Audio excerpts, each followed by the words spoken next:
نگاه خمار با زبان شیرین بیا باره به پهلوی من بنشین. تو را میدی و رفتی من آتشین، غمهای دلم را دلت نمیداند، علمهای دلم را دلت نمیداند.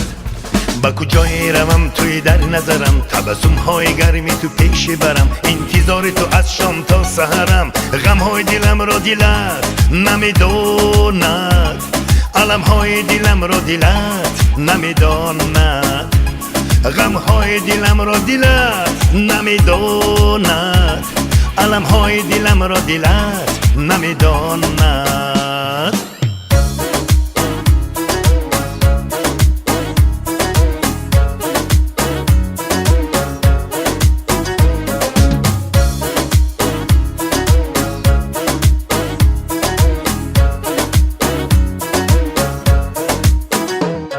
مویهای سیاهی تو یاد میکنم، او ابرو مثل ماهی تو یاد میکنم، او چشمان خمار تو یاد میکنم، غمهای دلم را دلت نمیداند، علمهای دلم را دلت نمیداند.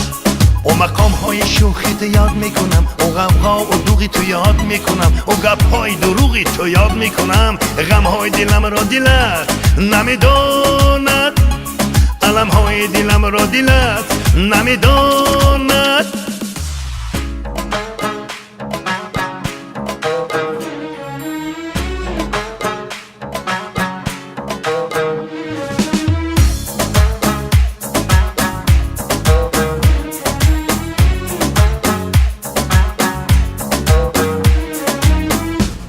با کجای روم توی در نظرم، تبسم های گرمی تو پیش برم، انتظار تو از شام تا سحرم، غم های دلم را دلت نمیداند، علم های دلم را دلت نمیداند، غم های دلم را دلت نمیداند، علم های دلم را دلت نمیداند.